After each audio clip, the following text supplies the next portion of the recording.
video released this morning of NYPD officers rushing in to save a woman after a deadly home explosion in the Bronx. Plus, an officer is recovering this morning after being shot by a 16-year-old while on duty. What we know at this hour about the investigation coming up. And as efforts to stop the spread continue, you can now order free at-home rapid COVID tests delivered right to your door.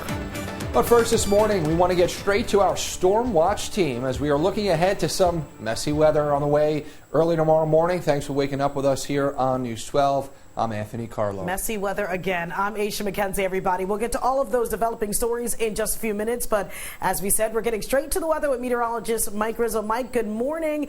You are breaking down today's Storm Watch. What's happening?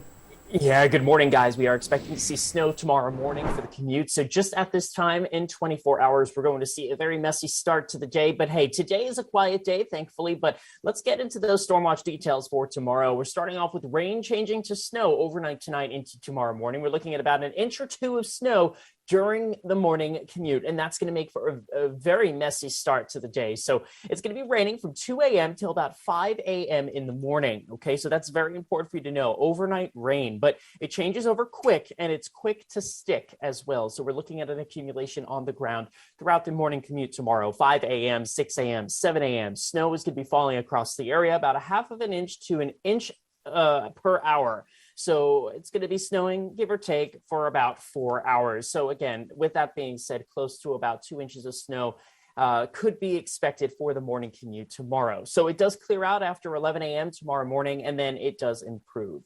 Our system is really all the way up here. We're going to be watching for an area behind that. That's going to be our front. That's going to be headed toward our area. We're going to break down more details about this forecast for you coming up in just a few minutes. All right, Mike, thank you very much. And be sure to download our free News 12 app for up-to-the-minute weather alerts right on your smartphone or tablet.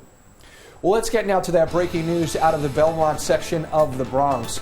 We're learning more about a late night incident that sent an NYPD officer and suspect to the hospital. That suspect, just a teenager. That's right. News 12's Alexa Farrow has the details from the scene this morning. Alexa, what's the latest at this hour for us? Luckily, that officer is released from the hospital. He is recovering at this hour. But Mayor Eric Adams speaking sternly on the situation, saying they never should have been in the hospital in the first place. Now, if you take a look, you can see officers still on scene early this morning, and it is an active scene at this point. But this is what it looked like late last night. It happened around 9:30 near East 187th Street. The NYPD says officers were patrolling the area when they approached a group of people. The suspect, just 16 years old, refused to remove his hands from his pockets. That's when officers say a single round was fired from the suspect's gun. No rounds fired from officers' guns. They say the bullet struck the suspect in the left groin and then hit the officer in the leg. That gun was fired. It was a 9mm stolen gun from South Carolina in October, according to police. And the teen who fired the gun is a known gang member who was arrested back in May of 2020 at just 14 years old for possession of a gun. Back in October, he was placed on probation. Mayor Adams clearly frustrated by guns on the streets. One officer shot is one officer too many. One civilian shot is one civilian too many. Our city must be safe. That's the promise I made, and that's the promise I'm going to keep. And the mayor also saying that they need help from lawmakers in order to make the streets safer when it comes to gun violence. In Belmont, Alexa Farrell, News 12. Alexa, thank you for the latest on that. And also breaking this morning, some new video from that fire in the Longwood section of the Bronx yesterday morning, showing the moments the explosion rocked the neighborhood. It was a crazy video we saw. Yeah, real scary incident here. News 12's Jericho Tran is in our alert center with those moments and how the community is working now to pick up the pieces. Jericho, good morning. Good morning, Anthony. Yeah, devastating scene there yesterday. Those moments you're just seconds away from after that fire shook the neighborhood a little before 11 a.m. yesterday. Neighbors in the area say they felt and heard an explosion, which led to fire and smoke covering the streets. Take a look. This footage from a camera nearby captured the explosion. You're going to see it right there in the top right-hand corner of your screen. Now, neighbors in the area say the building collapsed less than 5 minutes after this explosion happened. The DNY spent over an hour getting water on the fire that gutted the building and also destroyed both of the buildings on the side of it. Now, a 77-year-old woman, Martha Dagbasta, was killed, found lying next to her sister. We're told 7 people were injured, including 5 police officers. Some of those officers rushed into the building, and they told us about those heroic moments. For a minute, we thought about the building collapsing, but then we said, you know, we got to get this lady out of here. What was going through my head was just helping people, because that's what I signed up for. So that was the most important thing at the moment, just to help the community out. Now, the big question is what caused this fire? There's still an investigation underway to find out how this happened. As for the survivors, the Red Cross says they worked with 20 people from 10 units, finding them temporary housing in hotels. Aisha and Anthony, back to you. All right, Jericho, thanks for the latest. And this all happening as we are still reeling just 1 week later from the Twin Parks fire. You can tune in to News 12 tomorrow night at 9 for a special report on the Twin Parks tragedy, the deadly fire killing 17 people in the Fordham section of the Bronx. Taking a look at what's next for those impacted by this devastation. Well, let's get now to the latest efforts to stop the spread of COVID-19. Have you been trying to get your hands on an at-home COVID test? Well, now you can order one straight to your door off a federal website that officially launches today. News 12 reporter Katie Lusso joins us from Canarsie, Brooklyn this morning with the details. Katie, good morning. Good morning, and while it does officially launch today, it was up and running yesterday, but unfortunately for those of you who may have tried to order a test, some of you, if you live in a multi-family home, you may have hit a snag or got an error message when you tried to order. Well, the Biden administration says that should all be fixed by this afternoon. So here's a look at that website. It is covidtest.org or .gov, and you can order an at-home rapid test that'll be delivered to you by the United States Postal Service on there. Now, the website, again, it launched in a limited capacity yesterday and will fully launch today. It's supposed to allow you to order 4 free COVID tests per residential address.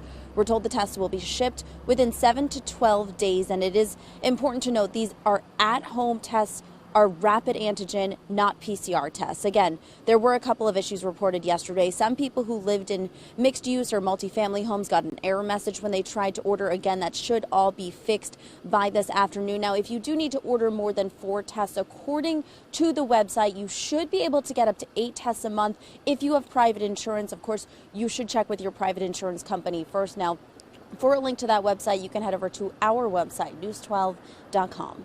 In Canarsie, I'm Katie Lusso, News 12. All right, Katie, thank you for that. Well, schools across the U.S. now have more tools to fight the COVID-19 pandemic. President Biden announcing the U.S. Department of Education has completed the distribution of $122 billion in school relief funding from the American Rescue Plan. Education Secretary Miguel Cardona called this, quote, an important milestone.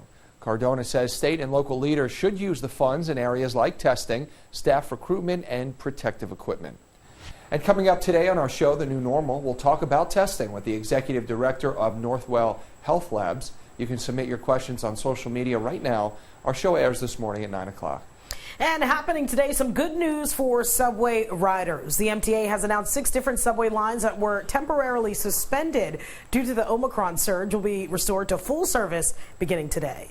Riders in the Bronx will see full service restored on the 6 train, and in Brooklyn, riders there will see full service again on the J train. The Empire State Building was lit up in blue, light blue, and white last night to kick off a month of fun and good eats across the city. It's the genie from Aladdin. Yeah, look at that. Well, that's some ensemble there to get this going. Yesterday kicked off NYC Winter Outing. Mayor Adams says this combines Restaurant Week, deals on Broadway, hence the genie, New York must-sees, and hotels in a month-long winter outing of savings citywide. It is cost-effective. It's a way of energizing New Yorkers to come back out. The New York City Restaurant Week, New York City Broadway Week, New York City Must-See Week. For a full list of participating businesses, you can head over to our website, news12.com. Well, the unexpected closing of a Brooklyn movie theater has left a void in the community, with moviegoers now having to travel to other neighborhoods just to see their favorite films. The theater's sudden closure comes as a shock to many who say it's been a neighborhood staple for 20 years. The owner of the shops at Court Street, where the theater is located, says they're also disappointed by the theater's sudden closure and that they are currently assessing the situation. I seen the last one was Halloween in here with the crazy guy Michael Myers back. That was a crazy movie. It's nice and shiny, it's decent, it's clean. And the food is good. I'm so sad that the movie theater is closing. This movie theater is closing down, and it will never be forgotten. Well, News 12 reached out to Regal Cinemas to find out why the theater closed, and we'll, of course, bring you an update when we hear back. Meanwhile, today is a day to celebrate one of America's favorite salty, buttery snacks. It's National Popcorn Day. All right, love me some popcorn. It was used by the Aztecs in the 16th century for headdresses during ceremonies honoring their god of maize and fertility. It started becoming a popular food in the U.S. in the middle 1800s. Americans consume 13 billion quarts of popcorn a year, more than any other country in the world. You know what? If I'm at the theater, I need the butter to be like on my lap. I'll tell you one thing. That makes you feel terrible after you eat it, but there's nothing better than movie theater popcorn. Doesn't make me feel bad. Let's check in with Mike. I need all the butter. Oh, it doesn't taste good without it. She's like, cover me in butter. No, seriously, like I get the box at AMC. I'm like, can you get me the box so I can put popcorn in so the butter doesn't drip on my lap? That's how much butter I put on it. Oh, jeez. I mean, popcorn gives me a headache, man. I don't know how you do it. It's okay. Well, anyway, today's weather conditions aren't that bad.